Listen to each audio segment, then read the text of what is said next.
Bismillahirrahmanirrahim. Assalamualaikum warahmatullahi wabarakatuh. Hai teman-teman semua, alhamdulillah kali ini aku masih bisa share sedikit kegiatan aku di awal Februari 2024. Di sini aku mau bikin budgeting untuk budget 3 juta per bulan. Dengan keadaan masih ada hutang. Di sini aku bukan mau ria ataupun pamer, tapi insya Allah di sini aku mau share untuk memberikan informasi atau pengalaman aku gimana cara mengatur keuangan. Aku sendiri pernah berada di titik terendah gitu ya teman-teman. Menurut aku terendah, tapi insya Allah selama ada Allah akan selalu ada pertolongan. Jadi setelah dulu mengontak 300 per bulan, aku mulai pindah ke kontrakan yang per tahun, dan per tahunnya itu sekitar 5 juta. Dan kala itu ketika keuangan belum stabil, alhamdulillah orang tua yang bantu. Dan sekarang alhamdulillah pas udah ada rezekinya aku mau bayar. Sebenarnya orang tua nggak pernah nanya kapan mau bayar, tapi yang namanya kita pernah berhutang gitu ya teman-teman sama siapapun itu wajib dibayar. Di sini aku udah bikin catatannya, ini tinggal aku pertebal dengan memakai spidol. Di sini aku tulis bulan Februari dulu. Dan itu di pinggirnya ada kotak, itu kotak hari dan tanggal, dimana bulan Februari ini tanggalnya itu sampai tanggal 29. Untuk budget yang aku pegang di sini aku ada 3 juta dan aku akan alokasikan untuk kewajiban terlebih dahulu, yaitu untuk pembayar hutang sebesar 800.000 dan untuk kontrakan bulan ini 500.000. Kenapa ada biaya kontrakan untuk bulan ini? Karena bulan ini insya Allah mau pindah ke kontrakan yang per bulan. Jadi sebenarnya kontrakan yang sekarang aku pakai ini per tahun dan itu udah dibayarkan sampai bulan Juni. Tapi karena ada beberapa kendala, jadi kita putusin buat pindah ke kontrakan yang per bulannya itu 500.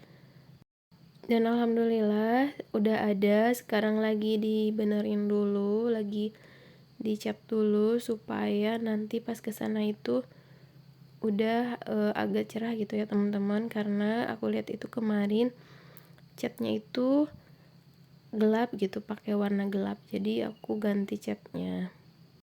Terus di situ ada tabungan. Untuk tabungan aku belum isi karena aku mau isi yang kewajiban dulu sama pengeluaran.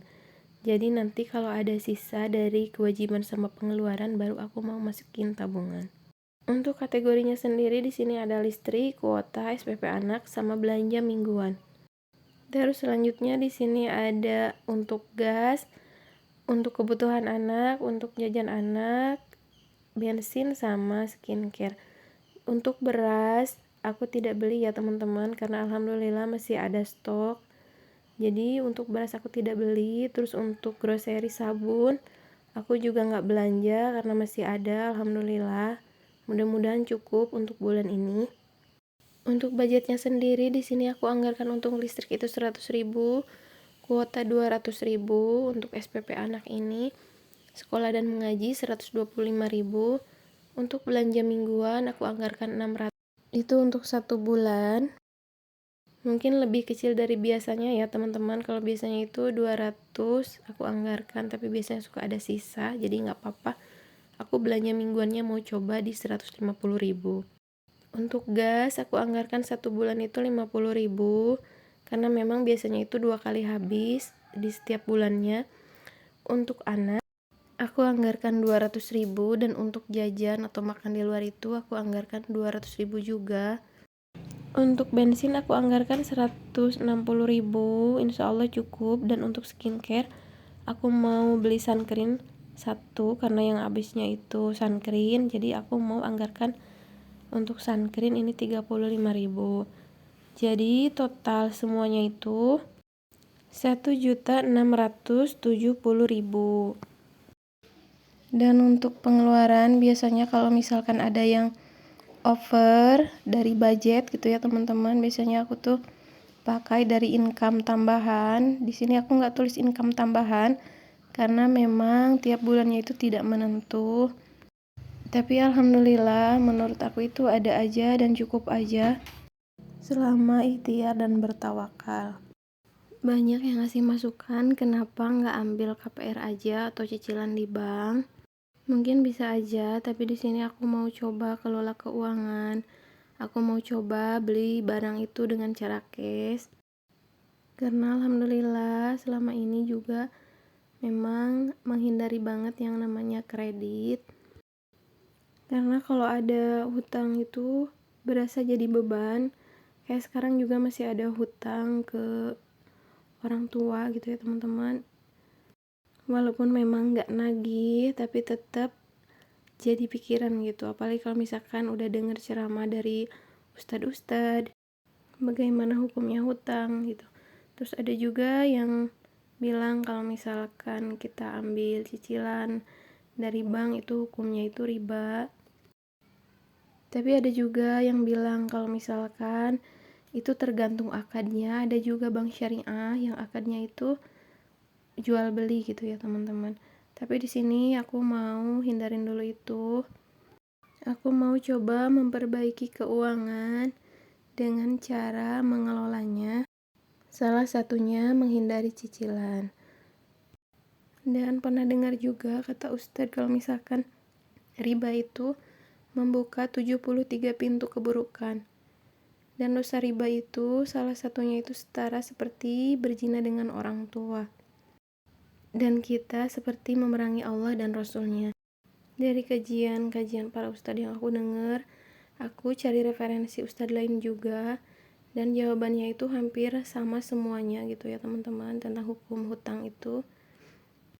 Semoga kita yang memiliki hutang, yang masih punya hutang, Allah luaskan rezeki kita, Allah berikan lunas gitu ya teman-teman, dan kita diberikan kesehatan juga dan keberkahan. Dan di sini aku mau masukin uang sesuai dengan pos-posnya. صلاة سلام على المصطفى رسول إمام بنور الصفا. Oh ya teman-teman, terima kasih karena sudah mampir di video aku. Semoga ada manfaat yang bisa diambil. Kalau misalkan ada baiknya boleh diambil, kalau misalkan yang buruknya tolong jangan diambil. Semoga Allah cukupkan rezeki kita semua dan berikan kesehatan juga keberkahan. Dan untuk yang punya hutang, semoga Allah mudahkan rezekinya agar bisa membayarnya. Sama seperti aku juga ya teman-teman, di sini masih berjuang. Dan ini untuk kontrakan sama hutang aku bisa di amplop saja, jadi nggak dimasukin ke dompet. Dan ini masih ada sisa 30.000 dan 5.000 yang di dompet. Jadi yang 3 juta itu sisanya 30.000. Aku ini mau simpan, berarti masuknya itu ke tabungan. Oh ya teman-teman, mungkin segini dulu video dari aku. Terima kasih sudah menyimak. Assalamualaikum warahmatullahi wabarakatuh.